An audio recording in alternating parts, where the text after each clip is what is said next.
I made six figures for the first time when I was 29. 3 years later, I had less money in my bank account than when I was making $45,000 a year. And I'm not alone. There's a reason why 36% of people earning over $100,000 live paycheck to paycheck. Let me show you the trap. My name is Brad, and I love to stare at spreadsheets so you don't have to. And today, we're talking about something that sounds crazy, but it's absolutely true. Making more money can actually make you broker, not poorer. Broker, there's a difference. And if you just got a raise, or you're about to, you need to hear this before you mess up your entire financial life. Here's the thing. When I got my promotion to $100,000 a year, I felt like I won. Like I finally made it. I remember looking at my offer letter and thinking, this is it. This is where my money problems end. I was so wrong, it's actually embarrassing. Within 6 months, I bought a BMW. Not a crazy one, just a 3 Series. $48,000. The payment was $720 a month, but I thought, I can afford this now. I make 6 figures. Then I moved to a nicer apartment.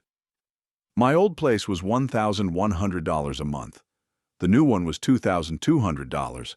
But again, I make good money now, right? I deserve it. I bought a boat. A small one, nothing fancy.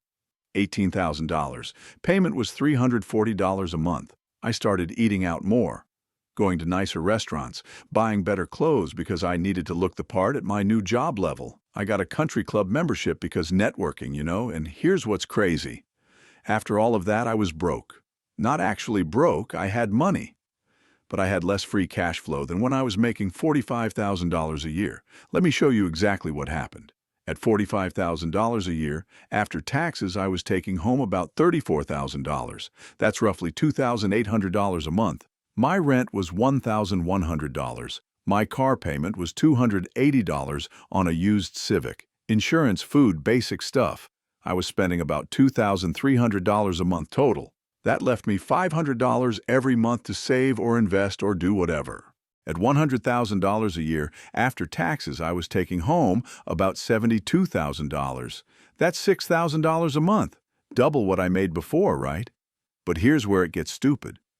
My rent was now $2,200. The BMW payment was $720. The boat payment was $340. Insurance on the BMW was way higher, $220 a month instead of $90. The country club was $250 a month. I was eating out way more, spending like $600 a month on restaurants instead of $200. Better clothes, better everything. When I added it all up, I was spending $5,800 a month. I had $200 left over. I was making more than twice as much money and saving less than half what I used to save. This is called Parkinson's law.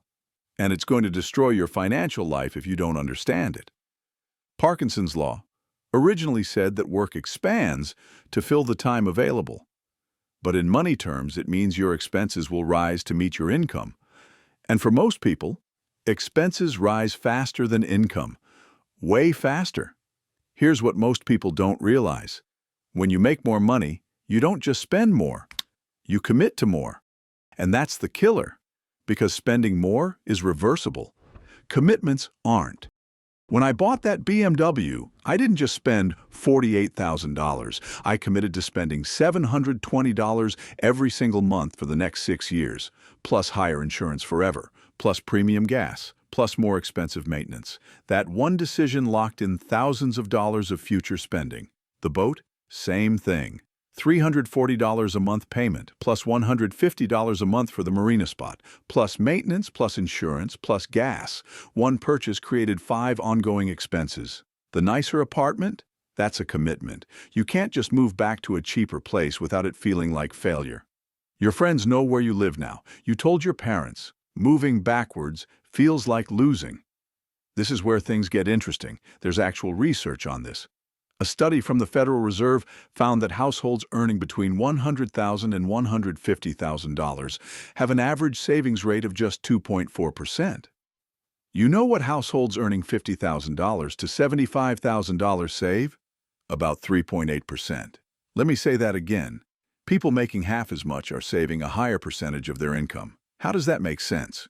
It makes sense because of the trap. When you make $50,000, you know you can't afford a BMW. You know you can't afford a boat. You know you can't buy expensive stuff. So you don't. You live within your means because you have to. But when you make $100,000, everything becomes possible. And possible is dangerous, because possible doesn't mean smart. The bank will give you a $50,000 car loan. You can qualify for it. But qualifying for debt isn't the same as being able to afford debt. And here's the psychological part that really messes people up. When you make six figures, you feel pressure to look like you make six figures. Your coworkers have nice cars, your boss has a nice house, everyone in your income bracket is doing these things, so you feel like you should too, like you've earned it. I have a friend who makes $110,000 a year. Nobody told me last month. He said he can't afford to max out his retirement account. It's $23,000 a year. He makes $110,000 and he can't find $23,000 to invest in his own future, but he drives a $65,000 truck. He lives in a $2,500 a month apartment. He has every subscription service. He eats out constantly. He can afford it. He just chose to afford other stuff instead. This is the high salary trap. You're not broke because you don't make enough. You're broke because you committed to too many fixed obligations when you got that raise. And now you're stuck. Let me break down the real math on this, because when you see it clearly, it's kind of insane. Let's take someone making $60,000 a year. After taxes, about $45,000, take home. That's $3,750 a month. If they're smart, they keep their fixed obligations under 50%. That's $1,875 a month. Rent is $1,200. Car payment is $350. Phone and internet are $150. Subscriptions are $75. Insurance is $100. They have $1,875 left for food, savings, fun, whatever. Now they get a big promotion. They're making $100,000. Take home is $72,000 or $6,000 a month. They just got an extra $2,250 every single month. Life-changing money, right? But here's what happens. They think, I can afford a nicer place now. Rent goes from $1,200 to $2,000. I can finally get a new car. Car payment goes from $350 to $700. I need better internet for working from home. That goes from $80 to $120. I should get all the streaming services. Subscriptions go from $75 to $200. I need better insurance coverage. That goes from $100 to $250. Their fixed obligations just went from $1,875 to $3,270. That's an increase of $1,395. They got a $2,250 raise and immediately committed $1,395 of it to monthly bills. They only actually have an extra $855 a month, and they haven't even started spending on the lifestyle inflation yet. Now they're eating out more, better restaurants, more often. That's an extra $400 a month. They're buying better clothes for work. That's $200 a month averaged out. They're going out more with their new coworker friends, who all make good money too. That's another $300 a month. The extra $855 is gone. In fact, they're now spending $45 more per month than they were before the raise. They make $40,000 more per year, and they're saving less money. Now you might be thinking, Brad, this is extreme. Nobody does this. But look around. How many people do you know making six figures who are stressed about money? How many have nice cars and nice apartments, but freak out when an unexpected bill comes up? The data backs this up. According to a survey by Lending Club, 49% of people earning over $100,000 reported living paycheck to paycheck in 2024. Half of six-figure earners. That's not a money problem, that's a spending problem, and here's what makes this even worse. The higher you earn, the more access you have to credit. When I was making $45,000, I couldn't get approved for much. My credit cards had a $5,000 total limit. I couldn't get a big car loan. The bank protected me from myself. But at $100,000, I could get approved for anything. The BMW dealer was thrilled to give me a loan. Credit card companies were sending me offers for $20,000 limits. I could have bought so much more than I did. And a lot of people do. High earners have an average of $47,000 in non-mortgage debt. That's credit cards, car loans, personal loans, all of it. People making less than $50,000 have about $26,000 in debt. So people making twice as much have almost twice as much debt.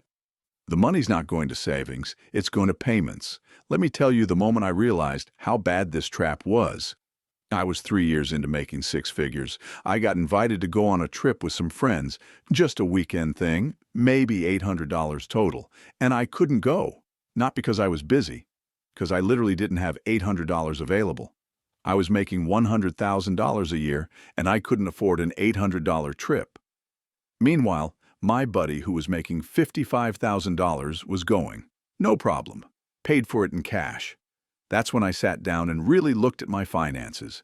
And I saw it. Every dollar I made was already spoken for. Car payment, boat payment, rent, the country club I never used, subscriptions I forgot about, insurance on stuff I didn't need. I had built a prison out of monthly payments. And the worst part, I couldn't just cancel everything and start over. I was locked in. The BMW lease had 3 years left. The boat loan had 4 years. I had signed a year-long apartment lease. I was trapped by my own decisions. Here's what I should have done. When I got that promotion from $45,000 to $100,000, I should have kept living like I made $55,000. Just a small lifestyle increase, a slightly nicer apartment, maybe a slightly newer used car, but nothing crazy. If I had done that, I would have been investing $3,300 a month, every single month. Over those 3 years, with average market returns, I would have had about $140,000 saved up. Instead, I had maybe $8,000 and a bunch of stuff I was making payments on. But I didn't know any better. Nobody teaches you this. Nobody tells you that the biggest financial danger isn't poverty. It's a raise you're not ready for. So here's what I did. I got ruthless. I sold the boat, took a loss on it, but I got rid of the payment. When my BMW lease was up, I bought a 3-year-old Accord for $18,000 cash. I moved to a smaller apartment for $1,500 a month. I canceled the country club. I cut my subscriptions down to 3. My friends thought I was going backwards. They asked if I was having money problems, but I wasn't going backwards. I was finally moving forward. Within a year of making these changes, I was investing $2,800 a month.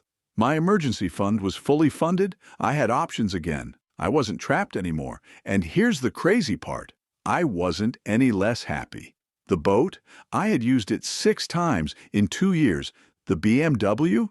It was just a car. The fancy apartment? I was never home. I had been paying for a lifestyle that didn't actually improve my life. Here's what you need to understand. A high salary is not wealth, it's opportunity. Opportunity to build wealth or opportunity to build a trap. And most people choose the trap without even realizing it. The key is something called fixed obligation management. This is critical. Your fixed obligations are anything you're committed to paying every single month. Rent, car payments, loan payments, subscriptions, insurance, all of it. If you have to pay it every month no matter what, it's a fixed obligation. You should never let your fixed obligations exceed 50% of your take-home pay. Ever. That's the line. If you're over 50%, you're in the danger zone. You're one emergency away from disaster. You have no flexibility. You're trapped. When you get a raise, the rule is simple.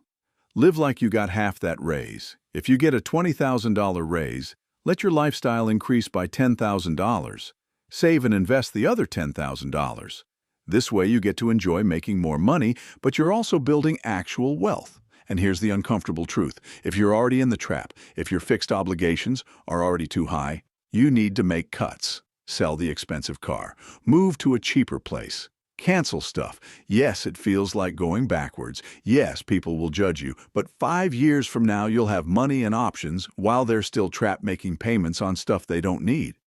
The math is simple. A person making $60,000 with 40% fixed obligations has more free cash flow than a person making $100,000 with 70% fixed obligations.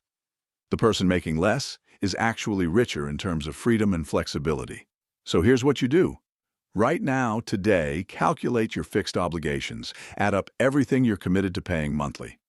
Divide that by your monthly take-home pay. If it's over 50%, you need a plan to get it under 50%. Start with the newest commitments first. The things you added most recently are usually the easiest to remove. And if you're about to get a raise or promotion, decide right now, before you get the money, what percentage you're going to save. Lock it in. Set up automatic transfers to your investment account. Make the decision before the temptation hits. Because here's the thing.